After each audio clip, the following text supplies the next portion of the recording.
Well, hello there. My name is Joe, and I'm a grateful recovering alcoholic. Welcome to the family afterward. It's an honor and a privilege to be provided an opportunity to share at an AA meeting. Not everybody likes these types of opportunities. I'm not one of them. I absolutely have found through my journey of Alcoholics Anonymous that the ability to bring hope and purpose to those who attend meetings of Alcoholics Anonymous in a setting like this is the task that I have this evening. And I hope very much that that winds up being the result. I don't do much of a drunkalogue. In fact, I don't even like listening to them very much. For I have found, as I have grown in Alcoholics Anonymous, that just talking about what I used to do has no bearing on what I do today, nor does it influence anything that I do today. The reason I stand here sober today is because of what this program has done for me over the duration of the time that I've been here. It's the gratitude that I don't want to give up. And the way I keep it is to continue to carry that message to others who are willing to listen. So I want to thank you all for coming, especially those newcomers. Yes. Newcomers, my gosh. We were all newcomers once. I didn't know that when I got here. It was kind of a surprise that some of you I thought you were born here actually. And if you are in that category, you're told, as we all are, that you're the most important people in the meeting. Yeah. You're not as important as I am right now, I'll tell you that. No, they're the lifeblood of Alcoholics Anonymous. I didn't know what that meant. But we have a fellowship that has thrived and grown because new people come here. And we are now numerous in our meetings as well as our numbers, and we continue to explore where this can go. I am convinced that Alcoholics Anonymous is not done growing. And I really feel that we are all blessed just to get here. And just thinking about getting here, that's an amazing part. Who winds up sitting around somewhere on a bar stool or in some drug house that has this great idea that I'm going to go to AA or something like that tomorrow? For the first time, I would be shocked. I don't think we're that smart. I really don't. I am under the belief that I am in Alcoholics Anonymous not because I brought myself here. I believe I'm the product of a divine intervention. And as I look back at that, and when I first heard that, I said to myself, you people have got to be somewhat crazy. I made the decision, me, I, self, me, I. There's an alcoholic song, by the way. It only has one word, me. And I did so much of that. Everything was I, self, and me. And yet I found out it was all about us. It's about the we of the program. So as I looked back, I heard a lot of commentaries about, well, really think about that. When you got here, did you really have a goal to spend the rest of your life here doing 12-step work? And I thought to myself, no. He says, well, that's why you come here. I said, that's not why I came here. I was one of two people that came to Alcoholics Anonymous in a way of kind of categories. People who condition themselves to leave and people who condition themselves to stay. And I've been both. I started with, I'm not like you after a while being here. I don't need you. I don't even like you. And then I couldn't even figure out why all of you kept coming back. And then after I got a couple days behind me, I realized why all of you come back. I started to find out. I got to know you and you and you. And I thought, my gosh, you have something that I have. At least you admit it. They're called character defects. I still didn't have any yet, so I was better than you. I had a lot to learn when I got to Alcoholics Anonymous. I'd like to share a little bit about what the first step in recovery means to me. But prior to do that, there's a little phrase that says we qualify so that others can identify. So I just want to let you know that my last bender prior to getting here was 17 consecutive days. I was drinking my little hind end off, and I was smoking a crack pipe. And I was barricaded in an apartment, and I was a carpet crawler. And I was hallucinating vividly, and I thought everybody was peeking in windows while I was peeking out underneath doors, through keyholes, all of those factors. I was just having an awful time, and I'm not proud of this part. I went those whole 17 days and I did not even take a shower. My hair was nothing but like a grease pit. It was god awful. I had open sores all over my chest because there were bugs in there. And I was getting rid of them. I was picking them all out. That's about as much as my bottom as I care to share with you, because that's not my story today. The miracle happened is when the people's house who I was house sitting for came home from their vacation. See, I wasn't supposed to be there. And they said, what the heck is going on here? And I said, well, we're just partying, man. This kind of... In a couple days, they participated with me, and then I look at that divine intervention and exactly what had happened. And I don't know why. There was a clock very much like that one on the back of this room. And I looked at that time right after I said this to myself and then out loud. I think, now I wasn't sure, I think I'm addicted.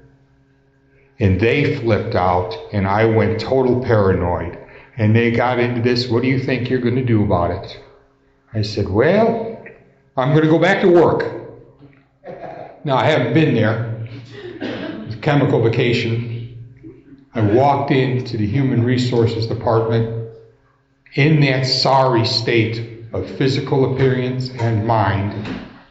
And that Human Resources guy obviously knew more about my condition than I did. Because he sat me down and he was on the phone. I could see him through a picture window in his office. And he kept looking up to see if perhaps that I may run away or something, I don't know. But next thing I know is I got stuck into a car and I got taken to a hospital.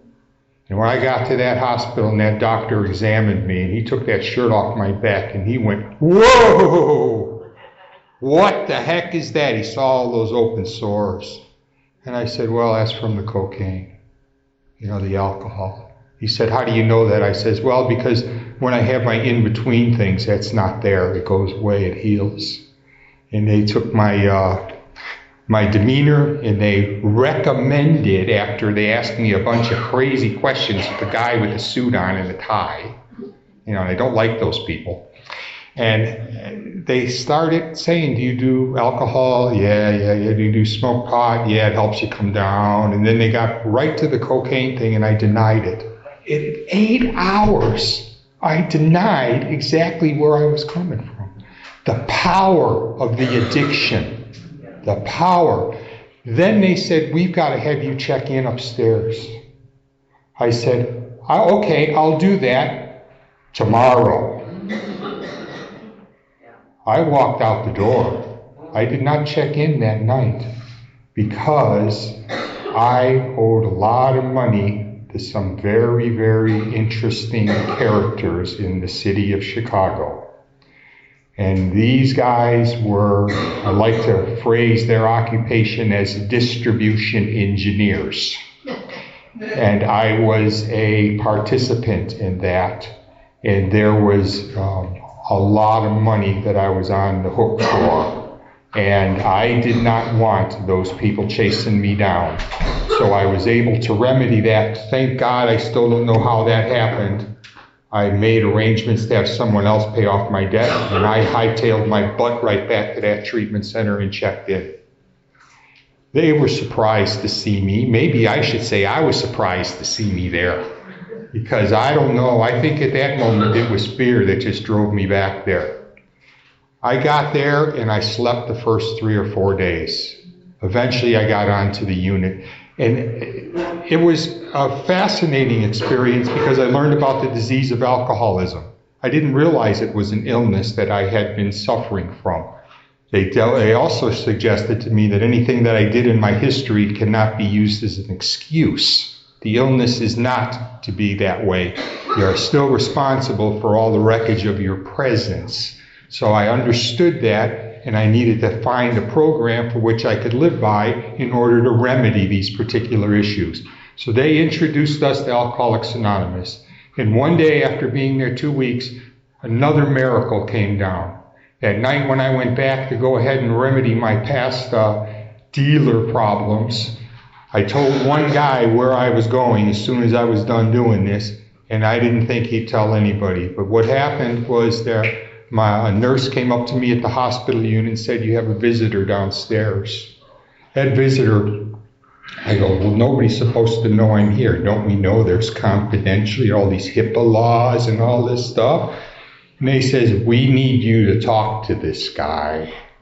So I went down there and I saw this elderly man. I mean, I was 26 years old, and he had to be 50-some. He was old. And I said, "I don't know who you are. I have no idea." He says, "Well, my name's Jim, and one of your best buddies is my son, Jim Jr." He says, "You saw him a couple weeks before you came in here." And I says, "So what do you want?" He says, "Well, I go to AA meetings." He says, "I came here to see you. And I learned already that these people like to look for sponsees." See, back in the olden days, some people have been around a long time. We know things are a little different right now. We hear all this stuff about, go get a temporary sponsor. Anytime somebody asks me that, my response is, "So do you want temporary sobriety?" I mean, come on. Are we in this or are we not? So this guy went and looked for sponsees. And in Chicago, we call that plucking a pigeon.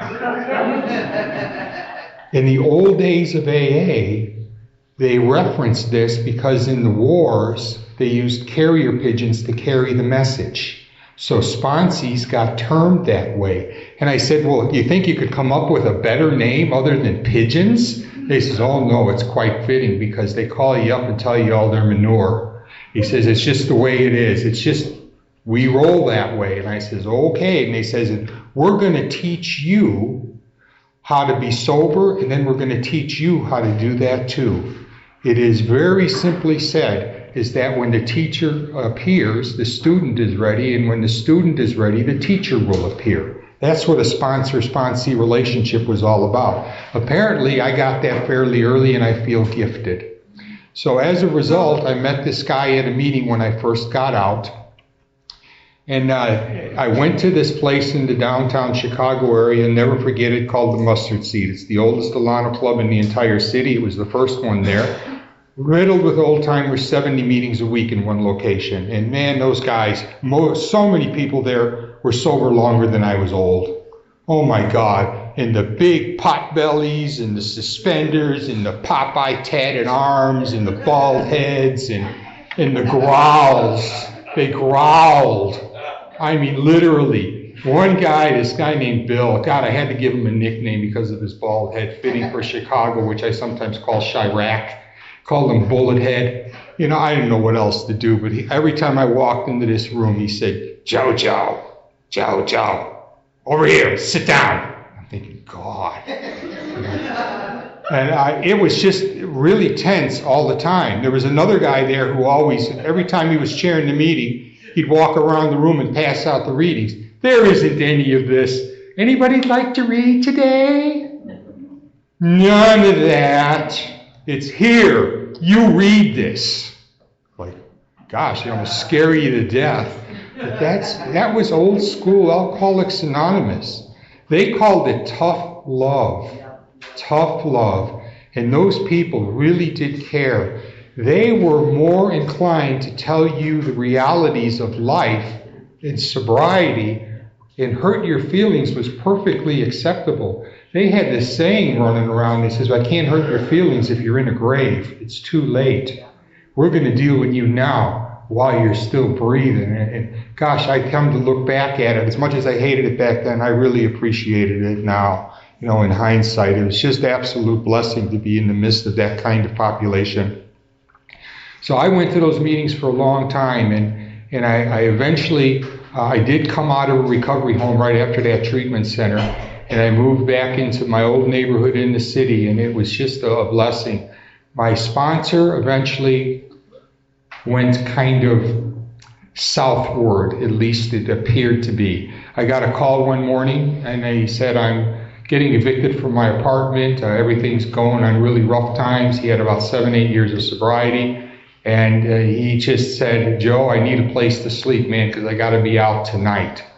And he says, can I stay there? I had a 1-bedroom apartment, so I says, well, you can stay on my couch for a while. So we went on in there and got to the couch and moved the stuff into a storage facility. And the next thing I know is he's there for a couple, 3 weeks. And as you heard earlier from our prior speaker, codependency was something that I was taught by this first sponsor. Don't do that. It's not healthy for anybody. And I found myself being codependent, having my sponsor living in my apartment. And there was sloth there. So one of the hardest things I've ever had to do in my entire sobriety was to tell him to leave. Man, it killed me. It killed me. He went up and he got out, and I was without somebody to really talk to, because this man had contributed, as I look back, really did for me what I couldn't do for myself. He was there for me.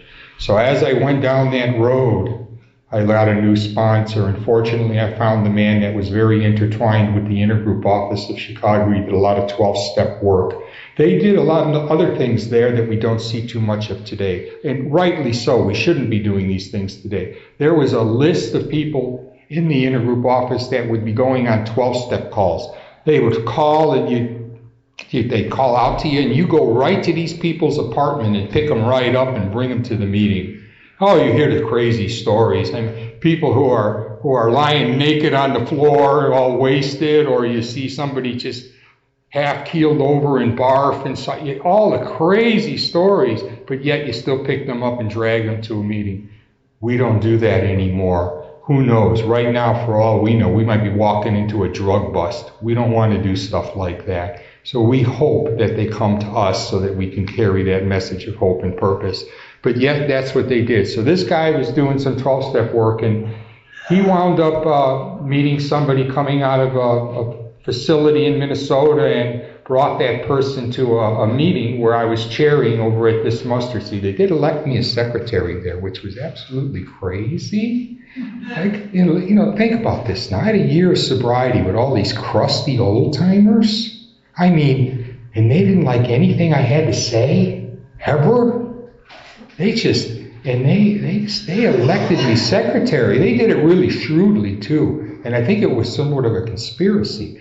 At election time, somebody raised their hand, because they do it when the meeting's going on. Like right now, they say, oh, I nominate this person. And another one goes, I second. And then all move to close the nominations.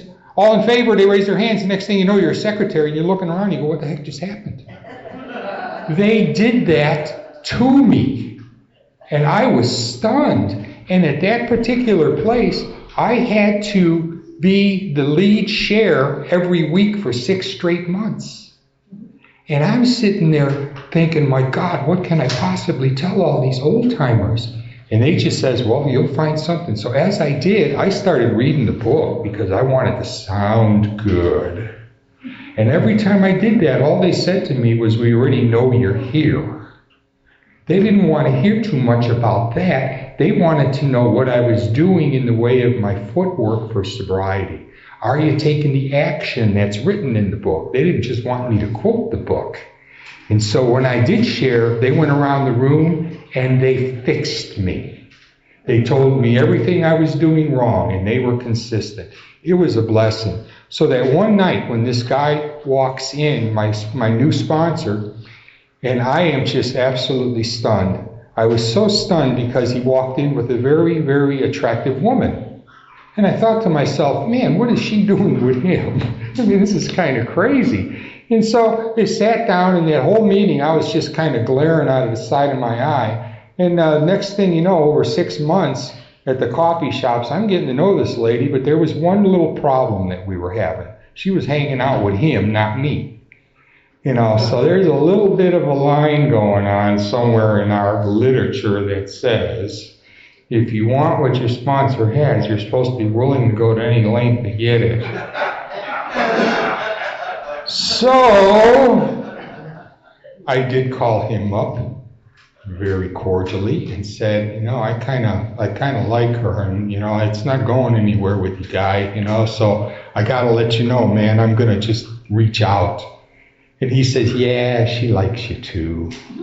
I says, oh, cool. So next thing I know is we had 3 dates, and then this lovely lady, who I did not know, said, after I met her mother and father that night, she said, I told my mom and dad that we were going to get married. And I said, really? She says, yeah. I says, so you want to get married? I says, all right, let's do it. All right, alcoholic, meet girl on AA campus, what could go wrong? So 3.5 months later, we walked down that aisle and got married, and about 50 people from our AA groups showed up, and the rest were all family stuff and acquaintances and so on, but we used the traditions of Alcoholics Anonymous in our vows. We wrote our own. Our highest authority is a loving God as He may be expressed in our relationship, etc., and it just went right on. And we do live by those. If we feel that if it could keep this motley group called Alcoholics Anonymous together, it can certainly keep us two going. And we found out that that was likely going to be the case. So as we went down that road, we wound up, after about a while in sobriety, we were blessed where we got pregnant. And I was just floored when that happened. I didn't even know how to react. I remember that, because when I was told, Joe, I'm pregnant, I just was, I had no idea what to say. I was just shocked in one way, because I just didn't expect that. And the next thing I know, I got overwhelmed with joy and excitement. Well, our daughter grew up, and this wife who I needed to get to know said she told me she wanted to move to California someday. And so as we did that, she reminded me in our third one of our dates at this little Mexican restaurant when she actually did what I call the inquiry. The inquiry was, so what do you think about moving to California one day? And I don't know about the other guys in the room. I will tell a woman anything she wants to hear on the second date. So for the men in this room, I just want you to know that if you have a second date, a first date, or whatever it might be, women have the best memories in the whole world. They never, ever forget. So if you can't commit to something, you best be careful what you say and commit to. So she held me to that. That was one of the hardest times of my sobriety outside of losing my sponsor, because my family in Alcoholics Anonymous. I'm proud to say this today. Since I've been sober, I have been to more meetings than I have days sober.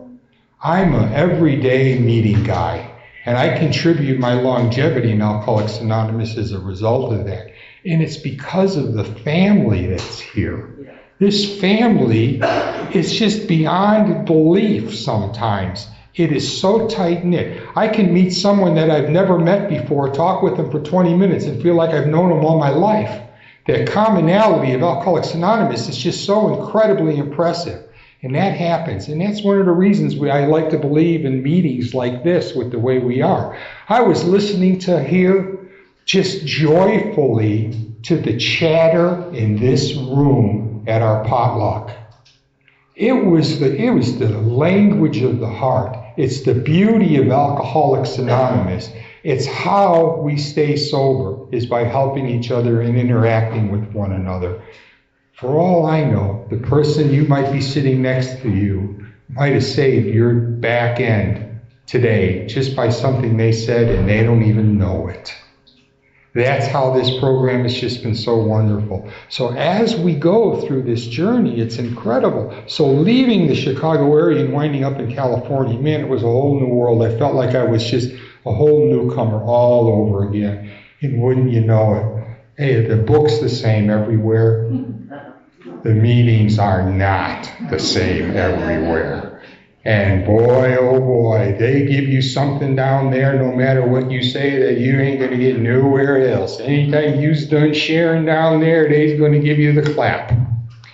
They're going to put those hands together. You can go tell them, I'm going to go out and get drunk after this meeting and drink like a gentleman, and my hat's off to you. And they'll go, right on, brother, thanks for sharing. I'm thinking, my God. How did they do this here? It just blew me away. I really had some adjustments to make. Eventually, I wound up doing that very well, and I got myself acclimated. We got ourselves situated in the OC, which is called Orange County. Some of you know that. And as we were down there, I started going to a lot of meetings. I eventually found my way into the rooms and became part of instead of feeling apart from, just like I had to when I first started AA. And as I got there, another beautiful meeting came about to my existence. There was something called the South Coast Speakers Meeting, which I think is just one of the best podium meetings probably in the entire country.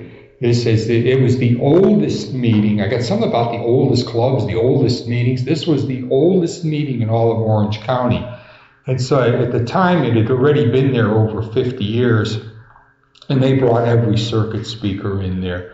You know, anybody who you can name has been there, and I sat there for 18 years, you know, week after week after week, and I got to know some people that were just unbelievable. When I first got there, it was absolutely amazing. I got sober in my first year of sobriety, reading what was called page 449 in the third edition of AA, which was the Dr. Addict Alcoholic Story on Acceptance, and now it's on page 417. And this, when I moved into this Laguna Niguel apartment, I saw this little old man and this little old lady always walking by my garage with their dog, and I come to find out that dog was partially blind. But they were the nicest couple I'd ever seen, you know. And I thought, man, you know, wow. So when I went into that Laguna Beach meeting, wouldn't you know it, these two are sitting there. And I thought, wow, this is really cool. So I ran across 275 people in this meeting, by the way, every week. And I walked and I said to the guy, I says, hey, man, you know, you just live a couple doors down. He says, oh, yeah, hi. You know, and I says, oh, man. I says, well, I might as well introduce myself. My name is Joe. And he says, oh, well, good to know you. My name is Paul. I says, oh, Paul, that's nice. I says, and your lovely wife here, is this your wife? He says, yes. He says, this is my wife. Her name is Max. And I says, oh, well, nice to meet you, Max. And then I just had to stop for a second. I said, I've heard these names somewhere before. Paul and Max. And I looked at this guy. I says, you're not the guy that wrote Dr. Addict Alcoholic, are you? Yes. And he says, yep, that's me. And I thought, oh my gosh, I was starstruck, because that reading every morning for years got me through my day. It was so important to my journey in early sobriety. Gosh, without that paragraph on acceptance, I don't know where I'd be here today. And I had the opportunity to say that. And I got to learn a few things. I'm going to move on from him in just a moment. There was one line I was very, very up in the air about that was in that paragraph. And it's important for me to bring this out because it did so much confusion to me. It says, nothing, absolutely nothing happens in God's world by mistake. And I said to Dr. Paul, I says, man, how could you say that? How could you believe that? Because there's so much tragedy. There are so many bad things that happen to nice people, things that are just unexplainable. How could that be something happening in God's world that it's not a mistake? It's just, he says, Joe, he says, people come to Alcoholics Anonymous that are spiritually bankrupt. No one comes here spiritually fulfilled. There might be religious beliefs and backgrounds. Spirituality is something very different. That's from the inside out. It's not from the outside in. And he said those people who have those things happen, perhaps, or behave the way to where it's not godlike, do not live in God's world. That's the explanation. The people in Alcoholics Anonymous. My gosh, I was in the meeting last night. A guy told me he was arrested 47 times. And I can tell you, he hasn't been arrested once since he's been sober. I wonder how the heck that happens. Maybe it's because spiritual fulfillment has taken hold. And we find those stories are consistent in Alcoholics Anonymous throughout this entire world. This is a beautiful program for complicated people. If we keep these meetings really close together and put 100% effort into it, we all get that result. So as I went from there, it really became important for me to get involved with AA on a different level. I've always done service work since I've been in AA. It's really, really incredible. There's another service aspect that I had in Chicago that I want to talk about at this point. That was after my first year of sobriety, I had an opportunity to volunteer at that treatment center that I went through that I had already mentioned. That was once a month to sit on the unit. There was a lady that came in the night I was there, and she was pretty much alone, and I went there and I sat in the lobby area where they all kind of hung out like a lounge. And I said, "How you doing tonight?" And she says, "Well, not so good, I'm here." And I started talking about all this gratitude stuff that I learned. "Well, you got a blessing, you're here. You don't even know it yet, but you're going to find out how good it is to be here." Because that was my experience. And she says, "Well, this isn't my first go around." I says, "Oh, so you went out?" She says, "Yeah." I says, "Well, how long were you in the program before you went out?" I got floored. She said, "I've been in the program for 27 years, and it scared me to death."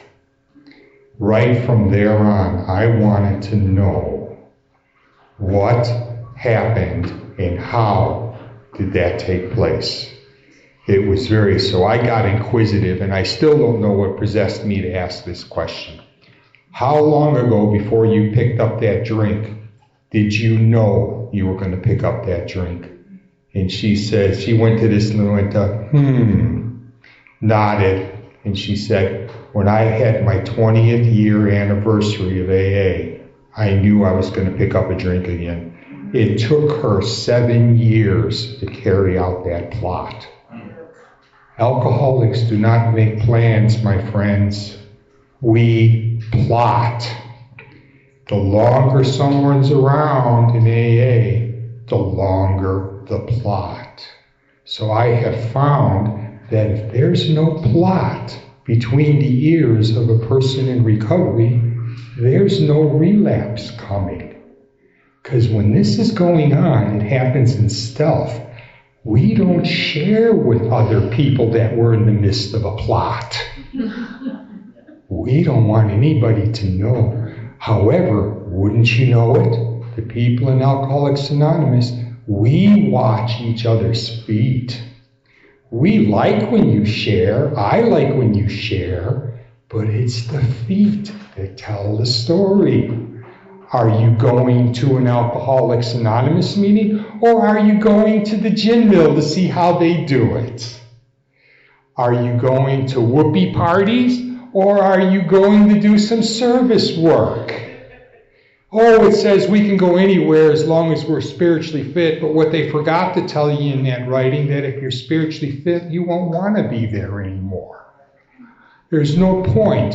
The question that everyone has to ask one's self in an Alcoholics Anonymous meeting, as I did, am I attracted to alcohol or am I unattracted to alcohol? What's my choice to be? If I'm still attracted to it, my feet will tell me that story. It's to thy own self be true. Because I can tell you, sponsors, friends, family, when that decision is made, it's no longer an obsession type mindset. It's now a compulsion. A compulsion has an inevitable outcome, and there will be no stopping it. So I haven't had a compulsion since I walked in Alcoholics Anonymous. But I can tell you, I have the disease of more. I obsess about every damn thing. I'm just a piece of work, I gotta tell you. I don't even mind saying that. So, as we go from this journey, I needed to learn how that person did it, because it wasn't in the answer that person went out and relapsed after that 7 years. The question is, the feet and how they worked it, how did they eventually get there? What happened? And I finally came to realize that it's methodical and consistent. The person worked the 12 steps of Alcoholics Anonymous backwards.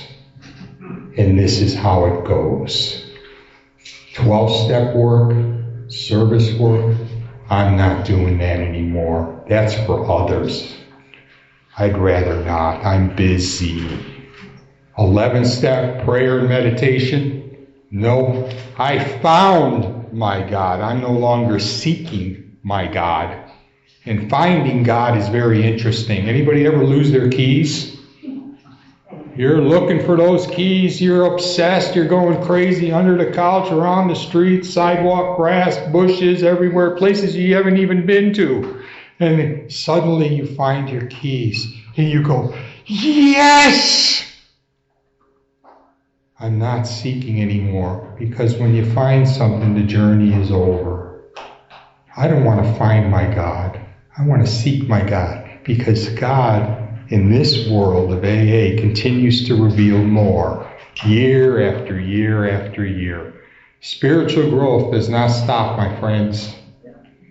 Every year is a new beginning, and there's always something else to look at, and it's just beautiful. As I look back to that divine intervention, I thought to myself, my gosh, I really thought that I had something to do with my existence in Alcoholics Anonymous at one time, and it makes me laugh at the person I see in the mirror. God brings all of us to AA, and AA brings us to God. We do not have to worry about contacting God or this conscious contact. We don't have to worry about that at all. You hang around here long enough, you will be contacted. Something happens, and we suddenly realize that God is doing for us what we cannot do for ourselves. Want to get a little further down that road of relapse? No more personal inventory.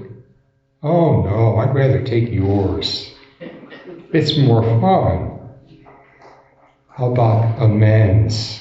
Oh, I got new behaviors I'm participating in. I think I'm going to do this and not tell anybody. I guess my list just got longer.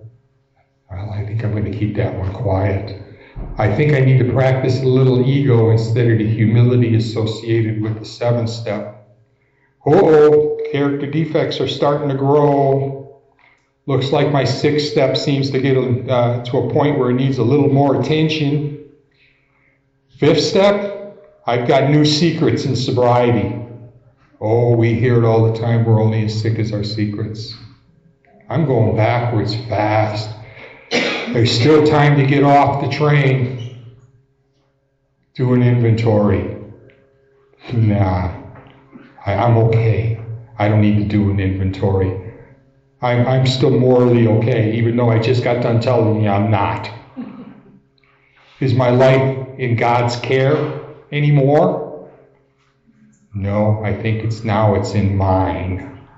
I've got control again. Oh boy, that's just a great word for being insane. Best question someone ever asked me in a meeting of Alcoholics Anonymous, when I said to them, I'm trying to figure out what I have control over and what I don't. And they laughed at me. They said, whatever made you think you ever had any? And I thought, oh, that's interesting. And I have found out today, I don't have any at all, nor do I seek it. I'm looking for discipline and I practice it. Discipline is not outcome driven. And I just threw all of that out the window by working those steps backwards. My life is now manageable again. Step says that our lives had become unmanageable. Well, when my life becomes manageable again, I know all of you would ask me a firm question and it would go something like this. What did you manage to screw up today? And I have found that my life is now in a really bad spot. It's time to drink, because that's the only solution I got left. See, alcohol never was a problem in my life. It was always a solution. When I lost that solution, I was left with the problem, and that problem became me. And those 12 steps have given me a life beyond my wildest dreams. As long as I keep those things in my life incorporated and do it with the best discipline I can, I am not anywhere near a drink, and I'm convinced I'm going to die sober. It's another interesting factor that happened when I had 33 years of sobriety. I've been living in Oregon now since 2009 full-time. And I got a handwritten letter in the mail. And it was snail mail. And can you believe it, man? You tell the kids this and they just go, what's that? And this letter came, and I looked at the name, and that guy, my buddy Jimmy Jr., that I told I was going into the treatment center, wrote me a letter. And I said, oh my gosh, when I read this. And he says, Joe, well, I really missed you. You had a good time. You went this and that. He says, I really wanted to see how you're doing. I found you on the internet. And I just wanted to see if you would be willing to talk. Don't worry about it. If you don't want to, it's okay. And da-da-da-da-da. Well, of course I called that number. I find out I'm talking to a heavy-duty pot smoker. Okay. There was a surprise, huh? And it was a very cordial, very nice conversation. I even went back there and visited him once. We got together at a restaurant in Wisconsin when I went back to Chicago to visit. And it was just a wonderful time revisiting our old times. And it was really nice to see him. But what was more important on that day when I called him on the phone, I only had one question for him. I said, Jimmy, your father, whatever happened to your father? He was my sponsor. And he said, well, Joe, he said, he's doing all right. I said, he's still alive? I was really surprised, because he was so much older than I was. And I says, I was under the impression that he relapsed because I couldn't find him, and nor did anybody see him anymore after we parted ways. Alcoholics Anonymous in Chicago at that time had 2,400 meetings per week. And there were over 100,000 people in that fellowship at that time. And you can get lost in an AA meeting there. You meet people you've never met before, and you've been around that program for 10 years. It is not uncommon. It was just the way it rolls over there. And so this guy, I just didn't see him. So I said, may I bother you for his phone number? Would that be okay? And he said, oh, sure. I'm sure he wouldn't mind. He probably would like to hear from you. And I thought, oh, this is cool. So after I hung up the phone, I got to make a phone call, and there was that voice on the other end of that phone. He said, is this Jim? He says, yeah, it's Jim. I says, oh, man, this is Joe D. You remember you sponsored me in 1983 and 84. He says, Joe? I says, yeah. I says, I just wanted to call you up and thank you for my sobriety. I wanted to tell him that man, that you saved my life. And he started crying on the phone, and I had tears too. It was just absolutely important for me to do that. And I'll tell you why. Because this was an amend that needed to be made. And it's one of those that may be so minuscule, small, if you will, but it never goes away until there is something that comes about for that condition that took place. And I was able to do that. And I only talked with him one more time after that, but I'm completely resolved with that. And I'm glad he stayed sober. It was really beautiful for me. What a time in my life. And it just reminds me of the way some alcoholics, I tell you a short little story, which is really kind of interesting about as we are as alcoholics characteristically. We are brutal with other people when it comes to amends. I mean, absolutely brutal.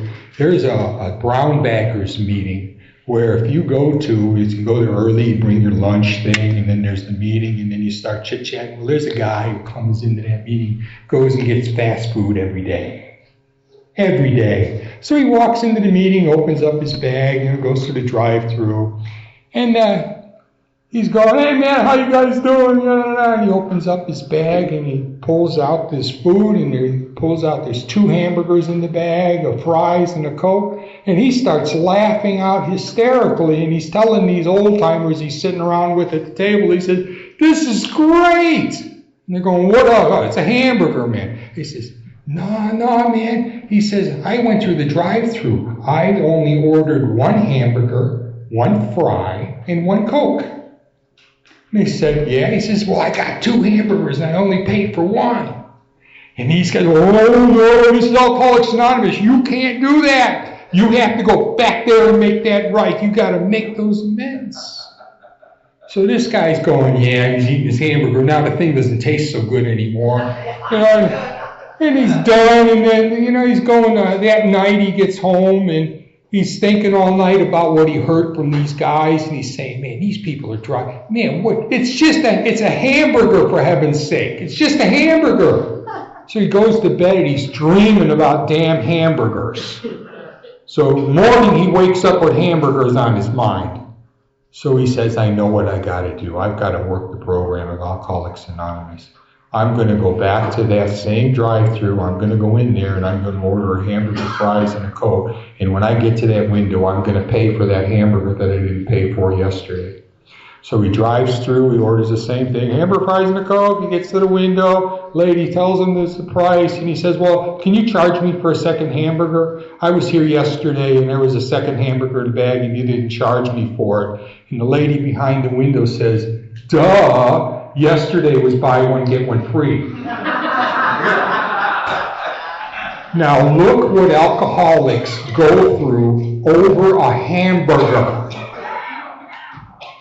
Welcome to AA. If you're an alcoholic like me, you definitely identify. We know what alcoholism is. The normal people out there, you can't tell them stories like this. They'll call 911. Because you are absolutely nuts. And for us, man, it's another great day to be sober. So it's really an amazing experience to have this thing called Alcoholics Anonymous in our life. Now, I want to tell you, before I conclude my talk here, I'm so honored that our daughter, who shared earlier for us, this was the first time she's ever talked in a setting like this, and she did a fabulous job, didn't she? Gosh. And I wanted to hear personally, and I hope all of you didn't mind, of what it's like to grow up in a sober household. And one time I remember she says, oh, I'm so glad we didn't grow up with all this alcoholism in the house. And I said, dear, this is alcoholism, it's not alcoholism. We are alcoholics, and we have alcoholic personalities. And they're never not AA personalities.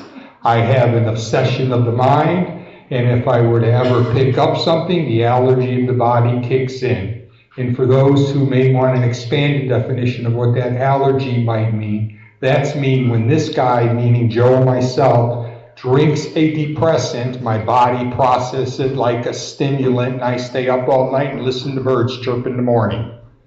Normies don't drink like that. They have 2 sips on something, they leave it on the table, which is weird, or they go ahead and need to take a nap after one drink. Well, wow. So that's not my story. I process it differently than anyone else, and I thank God since I walked in, I haven't had to experience that. My lovely wife, my best friend, always has been, my partner in life, my rock. We are going to be 38 years married coming up here in November. And I still don't know how that came about, other than there might have been, perhaps, maybe, another divine intervention somewhere. Maybe I needed my soulmate in my life, and I'd like to somehow think that perhaps it went both ways. Because in our relationship, I felt like I was becoming a whole person based on the steps. I believe it to be that my wife was also feeling like a very whole person. Because in Alcoholics Anonymous, when a person who feels like a half gets together with someone else who feels like they're a half, 1/2 and 1/2 does not make one in Alcoholics Anonymous. It makes for a disaster. But when 2 people get together and feel whole, then that whole being gets to grow spiritually together. And that's the beauty of a sober relationship. If you're married to an Al-Anon, and I hear it sometimes, it makes me giggle, so I'm not trying to offend anybody, I just bring out some awareness. They're called normies. Oh, they're normies. I want to be with a normie. I don't know if I want to be with another person, Alcoholics Anonymous. Believe you me, if those people are with an alcoholic, they are not normal. They go to Al-Anon for a reason. We all need to work spiritual programs together in our relationships, whether it's with our sponsors, with our friends, or with our spouses, or with our kids. That's why we have Alateen and Al-Anon and all those other programs. Because if we don't grow together, we will grow apart.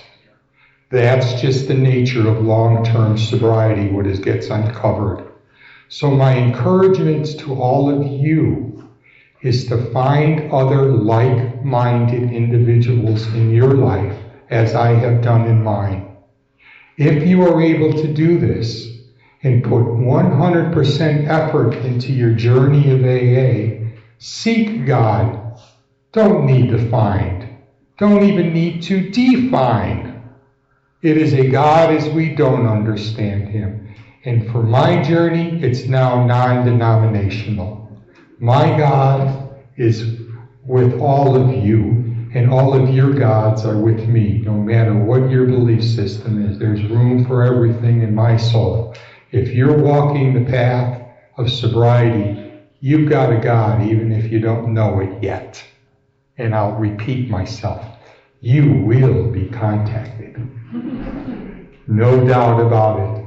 So God bless everybody in this room. It is an honor to be able to have this opportunity to share with you a little bit. And I want to thank our other service people. I've had a lot of fun servicing this meeting, and I believe in the spirit of rotation. We now have new service commitments here, and I'm really thankful for those who are stepping up. It takes a lot of work to put a meeting like this together. We never thank service people. There's a lot of people who did a lot of work to make this happen here today. You look around this room, it just didn't miraculously appear.